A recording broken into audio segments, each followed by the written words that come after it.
Hello lovely buddies, welcome back. तो ये इस टॉमी की उर्दू हिंदी एक्सप्लेनेशन का पार्ट 6 है। तो पार्ट 6 की शुरुआत में हम देखते हैं कि चर्च के पैलेस में सफाई करने के अगले दिन स्कूल के वाइस प्रिंसिपल को कल्चरल ऑर्गेनाइजेशन एसेट्स की तरफ से कॉल आती है। वो बेचारा इसको आगे से सफाइयाँ दे रहा था कि नहीं हमारे स्कूल के स्टूडेंट्स ये सब नहीं कर सकते हैं। वाइस प्रिंसिपल के कॉल एंड करने के बाद चोई आकर इनको एक पार्सल पकड़ाता है कि आपके लिए गिफ्ट आया है।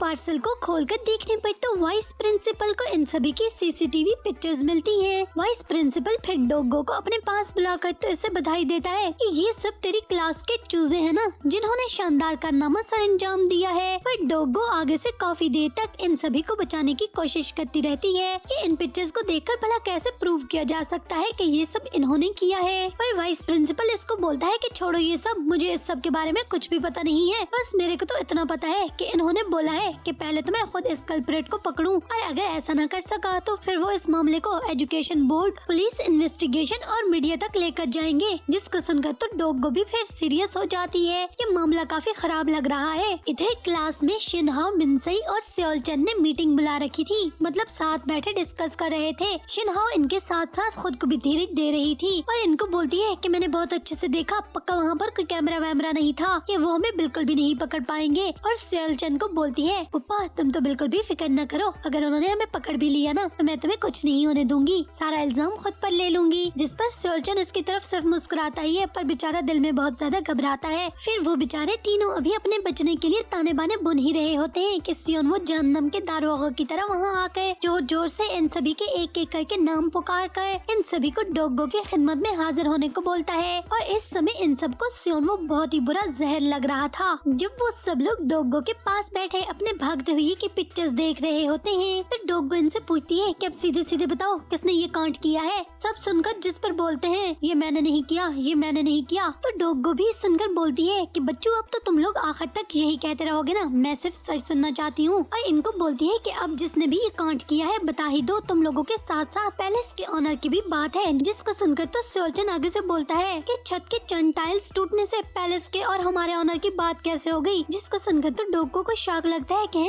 क्या क्या बोला तुम लोगों ने, क्या रूफ की टाइल्स भी तोड़ दी हैं तुम लोगों ने। जिस पर वो सब लोग भी डोग की तरफ देखने लगते हैं। तो फिर किस चीज के बारे में हमसे बात कर रही थी इतनी देर से, हम किसी हीर रांझा की कहानियाँ सुना रहे थे क्या। तो वो इनको बोलती है कि मुझे तुम लोगों का तो नहीं पता तुम लोग कौन सी हवा में छोड़ रहे हो, पर मैं तो किसी के पैलेस में पूप करने के बारे में बोल रही थी, किसने ये कांड किया है। जिसको सुनकर तो वो 6 के 6 जोर जोर से हंसने लगते हैं कि लो हम तो हीर रांझा को बहन भाई समझ रहे थे अब तक। और सबके सब फौरन से कल्टी मारकर बोलते हैं कि नहीं रूफ की टाइल्स वाली बात का हमें तो कुछ खबर नहीं है। वैसे ही सेओलचन के मुंह से तो निकल गया। फिर डोगो इनको बोलती है कि आप बता भी दो तुम लोगों में से किसने पैलेस के ग्राउंड पर पूप किया। तो वो लोग जो ये सुनकर हंस हंस कर पागल हो रहे थे इसको बोलते हैं कि लो भला इससे कल्चरल एसेट कैसे खराब हो सकता है भला, और ये कैसे पैलेस की इज्जत की बात हुई। और सबके सब इकट्ठे बोलते हैं कि ये बच्चों वाली हरकत कौन करेगा भला। फिर डोगो इनको बोलती है कि बच्चों तुम लोगों को मजाक लग रहा है, मगर तुम लोगों को अंदाजा नहीं है कि ये मामला कितना ज्यादा सीरियस हो सकता है और कितना आगे तक जा सकता है।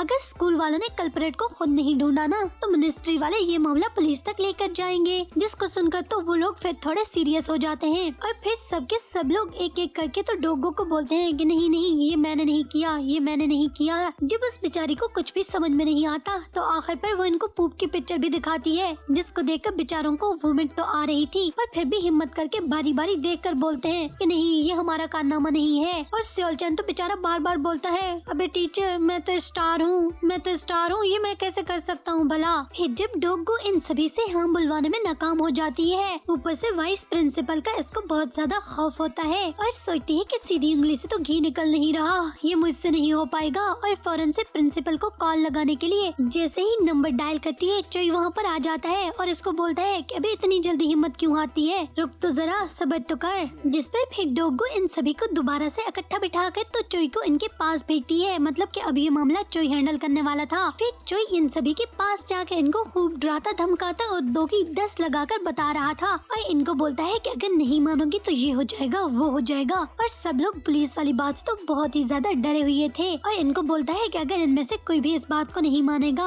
तो फिर यहाँ पर ड्रग इंस्पेक्टर आकर इनके पूप्स के इन्वेस्टिगेशन तक करेंगे। जिसको सुनकर तो बेचारे और भी ज्यादा डर जाते हैं और इन्हें काफी ज्यादा बुरा बुरा फील हो रहा होता है कि इनको इन्वेस्टिगेशन के लिए लटकाया जाएगा। और ये क्योंकि ये सब के सब लोग स्कूल में इस बात को आम कर देंगे कि ये सब के सब पूपी हेड हैं। बेचारों को और भी ज्यादा शर्म आती है। और फिर जो इनको फोर्स कर रहा था कि इनमें से कोई एक भी एक्सेप्ट कर ले इस बात को, और अगर इनमें से कोई भी इस बात को ऑन नहीं करेगा तो फिर इनके लिए दूसरा रास्ता ये है कि एक दूसरे की इज्जत को बचाने के लिए इन सभी को म्यूजिक इवेंट में पार्टिसिपेट करना होगा। और फिर इन सब के सब बेचारों को जबरदस्ती म्यूजिक इंस्ट्रूमेंट पकड़ा देते हैं, पर कोई भी राजी नहीं था। सब लोग एक एक करके तो इंस्ट्रूमेंट फेंक कर क्लास से गुस्से से बाहर निकल जाते हैं कि ये हम नहीं करेंगे, मतलब क्या जबरदस्ती है। जब सब लोग क्लास को लीव करके चले जाते हैं और लास्ट पर शिनहा, मिनसई और गायो रह जाते हैं, तो शिनहा मिनसई का हाथ पकड़कर इसको भी क्लास से बाहर निकलने का बोलती है। पर जाते जाते तो मिनसई क्लास के डोर पर रुक जाती है। पर पीछे क्लास में अकेले बैठे गायो को बांसुरी बजाते सुनकर तो मिनसई वहीं क्लास के डोर पर खड़ी हो जाती है। फिर गायो किसी को भी अपने आसपास न देखकर तो इसे अपना कॉन्फिडेंट चाइल्डहुड याद आ जाता है। जब वो पूरी क्लास के सामने परफॉर्म करता था, सब लोग इसको बहुत ज्यादा अप्रिशिएट किया करते थे। वो सब कुछ याद करते हुए खाली सीट्स को स्टूडेंट समझकर डांस करने लगता है और काफी हैप्पी होता है। फिर जैसे ही वो अपना डांस और सिंगिंग खत्म करता है तो मिनसई जो कि बाहर खड़ी इसे सिंगिंग करते और डांस करता देख रही थी, अंदर आकर क्लैपिंग करने लगती है कि उसने बहुत ही अच्छा परफॉर्म किया है। पर गायो को उसकी बात सुनकर तो शर्म आ जाती है और वो पूरी बात सुने बिना वहाँ से भाग जाता है। मिनसई के पीछे सियोन वो भी क्लास में अपना बैग उठाने आता है और इससे पूछता है कि क्या गायो के साथ कुछ हुआ है जो तुम्हें देखकर भाग गया। तो मिनसई इसको बोलती है कि तुम तो क्लास के प्रेसिडेंट हो, तुम्हारे सामने सब लोग इसको बुली करते हैं, इसे मारते पीटते और इसका मजाक उड़ाते हैं, तो सबको रोकते क्यों नहीं हो? ऐसे प्रिटेंड क्यों करते हो जैसे तुमने कभी कुछ देखा ही ना हो?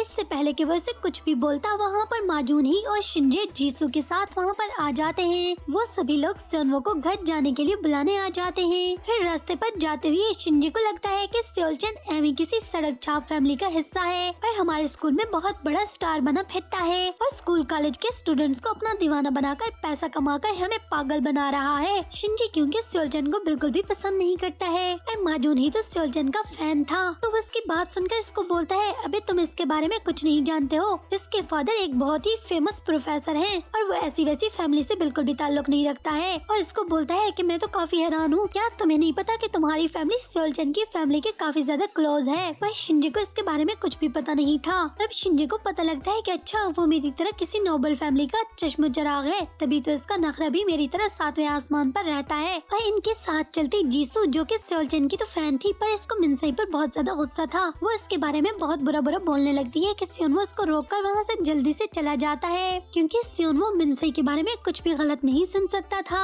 इधर डोगो बेचारी जिसके माजून ही को इम्प्रेस करने वाले सारे के सारे टोटके नाकाम जा रहे थे, तो वो न्यू टोटके सर्च करने पर लगी हुई थी। फिर मिनसई को घर आने पर इसको बोलती है कि क्या वो पार्क में प्रैक्टिस करने नहीं जाएगी। पहले तो मिनसई इनको इनकार कर देती है कि नहीं मैं नहीं जाऊंगी। डोगो इसको किसी भी तरह से बाहर भेजना चाहती थी, तो इसको काफी ज्यादा बटरिंग करने लगती है कि देखो तुम घर पर भी प्रैक्टिस नहीं कर सकती हो, तो पार्क जाकर तुम्हें जरूर प्रैक्टिस करनी चाहिए। पर मिनसई तो उसकी सभी की सभी बातों को अनसुना करके अपना काम करती रहती है। पर फिर अचानक से मिनसई को वो एडम याद आता है और इसकी मिनसई से इस सॉन्ग के बारे में पूछने वाली बात याद आते ही मिनसई फौरन से अपने रूम में भागकर गिटार उठाकर बाहर निकल जाती है। तो डोगो बेचारी को लगता है कि मिनसई ने उसकी बात मान ली है। और मिनसई के चले जाने के बाद फिर डोगो जैसे ही अपनी डायरी में एक पिक्चर देखती है, जिस पर इसको याद आता है कि आज वाइस प्रिंसिपल ने इसको बताया था कि सीसीटीवी कैमरा में इन 6 के अलावा 2 और लोगों की पिक्चर्स भी देखी है उसने। एक तो था सियोनवो, जिसके लिए प्रिंसिपल को 100% श्योर था कि वो ये हरकत नहीं कर सकता है, तो इसलिए उन्होंने सियोनवो का नाम बाकी सभी लोगों के साथ नहीं लिया था। और दूसरा था चोई, जो कि शक के दायरे में तो था, पर वाइस प्रिंसिपल इसको बचाना चाहते थे। इन सभी को समझ नहीं आ रही थी कि वो वहाँ पर कैसे पहुँच गया था। फिर इस सारे मामले को क्योंकि चोई डोगो के लिए सॉल्व कर रहा था, जिसको सोचकर तो डोगो फौरन से चोई की इस पिक्चर को फाड़कर फेंक देती है कि मतलब ना रहेगा बांस तो ना बजेगी बांसुरी, मतलब फिर कोई भी चोई का नाम नहीं ले पाएगा।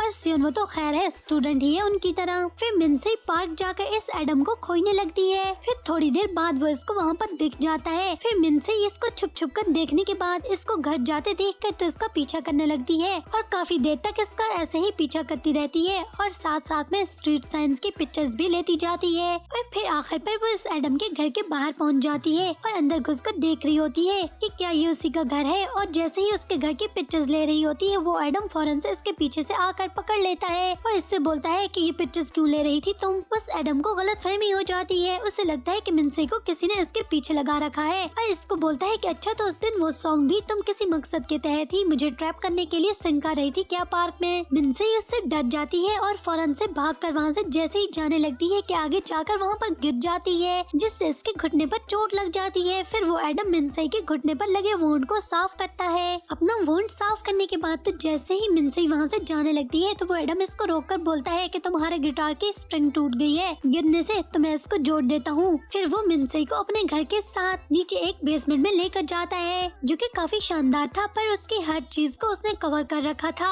फिर वहाँ से कुछ सामान निकाल कर तो वो मिनसे के गिटार को ठीक कर देता है और साथ साथ में मिनसे से पूछता रहता है कि वो पार्क में गिटार क्यों प्ले करती है, क्या इसे पब्लिक में सिंग करना अच्छा लगता है। तो मिनसे इसको बताती है कि नहीं, उसे ऐसा कोई शौक नहीं है, पर इसके घर में प्ले करने की इजाजत नहीं है। तो वो पार्क आ जाती है। फिर मिनसे के साथ बातें करते करते तो इस एडम को फौरन से कुछ याद आ जाने पर तो वो मिनसे को फौरन से वहाँ से चले जाने को बोलता है। और मिनसे जैसे ही वो बेसमेंट से ऊपर आती है तो बोलती है कि जो मैं इस एडम से पूछने आई थी वो तो मैं भूल गई। मतलब वो सॉन्ग के बारे में इससे पूछना चाहती थी कि वो सॉन्ग को कैसे जानता है, जो उस दिन मिनसे पार्क में सिंग कर रही थी, जिसे सेओल-चन ने भी सिंग कर रखा था। असल में वो सॉन्ग मिनसे के डैड का था, जो उसने मिनसे को दिया था, पर किसी ने चुरा कर इसको पब्लिक कर दिया था, जिसके बाद सेओल-चन ने इसको सिंग किया था। फिर वहाँ से चली जाती है कि खैर कोई बात नहीं, बाद में पूछ लूंगी। फिर यून सेओल-चन रात को अपने सॉन्ग के लिए डांस प्रैक्टिस कर रहा होता है, तो बातों ही बातों में हायोंग इसको मिनसे के साथ ड्यूट सॉन्ग करने का मशवरा देता है, जिसे सुनकर तो थोड़ी देर तक सेओल-चन ख्वाब देखता है कि वो और मिनसे एक दूसरे के साथ बहुत ही कूल लगेंगे। अपने और मिनसे के एक दूसरे के साथ सिंगिंग करते हुए तो ख्वाब देखता रहता है, पर फिर इसको याद आने पर कि वो नहीं मानेगी, तो बेचारे की जागती आंखों का सपना टूट जाता है और फौरन से हायोंग को बोलता है कि इस बारे में भूल जा, ये पॉसिबल नहीं हो सकता है। पर ड्यूट सॉन्ग वाली बात इसके माइंड में काफी ज्यादा खटक गई थी। फिर मॉर्निंग में स्कूल जाकर तो अपने दिल पर हाथ रखकर मिनसे को अपने साथ ड्यूट सॉन्ग करने के लिए पूछ ही लेता है, पर एज पर एक्सपेक्टेशन वो इसको इनकार कर देती है। वो काफी देर तक वहाँ पर खड़े इसको मनाने की कोशिश करता रहता है, पर वो इसके लिए नहीं मानती है, जिसे देखकर तो वो वहाँ से जाने लगता है। तभी वहाँ पर सेओनवो भी आ जाता है और सेओनवो को मिनसे के पास जाते देखकर तो फौरन से सेओल-चन अपने मन में बोलता है कि कहीं इस बास्टर्ड ने मेरे और मिनसे की बात को सुन तो नहीं लिया है, मतलब इकट्ठे ड्यूट सॉन्ग करने वाली बात को। फिर वो भी छुपकर फौरन से सेओनवो और मिनसे की बात को सुनने लगता है, जिससे से पता चलता है कि सेओनवो ने तो वाकई इसकी बात को सुन लिया है। अब सेओनवो मिनसे से सेओल-चन के साथ ड्यूट सॉन्ग न करने के बारे में पूछ ही रहा होता है। फिर तभी वहाँ से क्लास से निकलते हुए तो शिनहाओ को देखकर वो चुप कर जाती है और बोलती है कि तुम जाओ, मैं बाद में आती हूँ, जिसे देखकर तो शिनहाओ अपनी आंखों से इशारा करती है कि कुछ चल रहा है क्या, और वहाँ से चली जाती है। क्लास में से कोई भी इवेंट में परफॉर्म करने के लिए राजी नहीं था, जिसको देखकर तो डोगो को काफी ज्यादा गुस्सा आता है और वो फौरन से इन सभी को वापस क्लास में बुला लेती है और इनके अच्छे से खातिर तवाज़ो करने के लिए चुई को इनके पास भेज देती है। फिर चुई सबको अपने पास बुलाकर इनको दोबारा से इमोशनल ब्लैकमेल करता है कि अगर वो लोग अच्छे से परफॉर्म नहीं करेंगे तो फिर वो पूरे स्कूल को जमा करके तो इन सब के पैलेस में पूप करने वाली बात को बता देगा, जिसको सुनकर तो वो बेचारे फौरन से मान जाते हैं। उन्हें ये सोचकर ही काफी ज्यादा शर्म आ रही थी कि अगर एक बार इनके साथ पूपी हेड का नाम जुड़ गया ना तो फिर इनके ग्रेजुएट होने तक कोई भी इनका पीछा नहीं छोड़ेगा। फिर जब जो इनकी परफॉर्मेंस देखता है तो उसे इनकी परफॉर्मेंस कुछ खास पसंद नहीं आती है, तो इनको बोलता है कि इवेंट में सिर्फ एक ही दिन बाकी रह गया है, तो वो चाहता है कि वो सबके सब लोग अच्छे से प्रैक्टिस करें और दोबारा से परफॉर्म करके इनको दिखाएं। पहले तो वो चुई के साथ काफी देर तक आर्ग्यू करते रहते हैं कि हम लोग इवेंट से सिर्फ एक दिन पहले प्रैक्टिस करके इतना ज्यादा अच्छा कैसे परफॉर्म कर पाएंगे, और चुई इनको बोलता है कि मुझे नहीं पता, वरना दूसरी सूरत तो तुम लोगों को पता ही है कि मैं पूरे स्कूल के सामने तुम लोगों का कट्ठा चट्टा खोल दूंगा। फिर इन सबको कुछ भी समझ में नहीं आता है, जिस पर मिनसे सेओनवो को अपने पास बुलाकर इससे हेल्प मांगती है, तो सेओनवो इन सभी को इकट्ठा करके तो पार्क में ले जाता है प्रैक्टिस करवाने के लिए कि वो इनकी हेल्प करेगा, क्योंकि स्कूल में लेट नाइट तक रहने की इजाजत नहीं थी, सभी के सभी क्लासरूम्स बंद हो जाते हैं, तो इन सभी को प्रैक्टिस करने के लिए पार्क में जाना पड़ता है। पर वहाँ पर सेओनवो को इन सभी के साथ देखकर तो सेओल-चन को बिल्कुल भी अच्छा नहीं लग रहा था और सेओल-चन मिनसे को अकेले ले जाकर बोलता है कि अबे ये यहाँ पर क्या कर रहा है, अगर इसको हम सभी के सीक्रेट के बारे में पता चल गया ना तो हम सबकी बहुत ज्यादा इंसल्ट होगी। और मिनसे को बोलता है कि इसे कैसे भी करके तो यहाँ से भगा दो, क्योंकि ये सीसीटीवी कैमरा पिक्चर्स वाले ग्रुप में शामिल नहीं था, ये इसे पूप सर्च वाले ग्रुप के इन्वेस्टिगेशन में शामिल नहीं किया गया है, तो क्यों तुम सब लोग इस बास्टर्ड के सामने अपनी इज्जत का जनाजा निकालना चाहते हो। और मिनसे इसको बताती है कि यही तो है जिसने हम सबको यहाँ पर इकट्ठा किया, ये हमारी हेल्प करना चाहता है ड्यूट सॉन्ग में। फिर सबके सब एक दूसरे के साथ वहीं पर प्रैक्टिस करने का मान जाने पर अभी वो वहाँ पर प्रैक्टिस करना स्टार्ट ही करते हैं कि पार्क में अचानक से बारिश आ जाने की वजह से इन सभी को वहाँ से भागना पड़ता है। कल इन लोगों ने इवेंट में परफॉर्म करना होता है और इन लोगों के पास प्रैक्टिस के लिए बहुत ही कम समय होता है। इतने दिखाया जाता है कि एडम जब अपनी चेयर पर बैठे बैठे सो जाता है तो उसको कुछ बहुत बुरे बुरे नाइटमेयर्स आ रहे होते हैं। फिर एडम की आंख खुलने पर तो इसको पता चलता है कि इसके डोर पर नॉक हो रही है और बारिश भी हो रही है। फिर जैसे ही वो डोर ओपन करता है तो सामने देखता है मिन्सी अपने पूरे ग्रुप के साथ इसके डोर पर खड़ी थी, क्योंकि कल मिन्सी ने एडम के बेसमेंट को देख लिया था। तो इससे लगा कि वो सबके सब लोग वहाँ पर प्रैक्टिस कर सकते हैं, जिसके लिए वो अपने पूरे ग्रुप को लेकर एडम के पास पहुँच चुकी थी। पर अब आगे से एडम इसे स्वीकार करेगा या नहीं। तो फिर यहीं पर 6 एपिसोड का एंड हो जाता है। तो बस थोड़ी सी देरी के बाद फिर मिलते हैं बहुत जल्द एक और नई वीडियो के साथ। तो फिर 7th एपिसोड तक आप लोग मुझे जरूर बताइएगा कि आपको वीडियो कैसी लगी, और अगर स्टोरी पसंद आई हो तो वीडियो को लाइक कर देना और चैनल को जरूर सब्सक्राइब कर देना। Thanks for watching lovely buddies.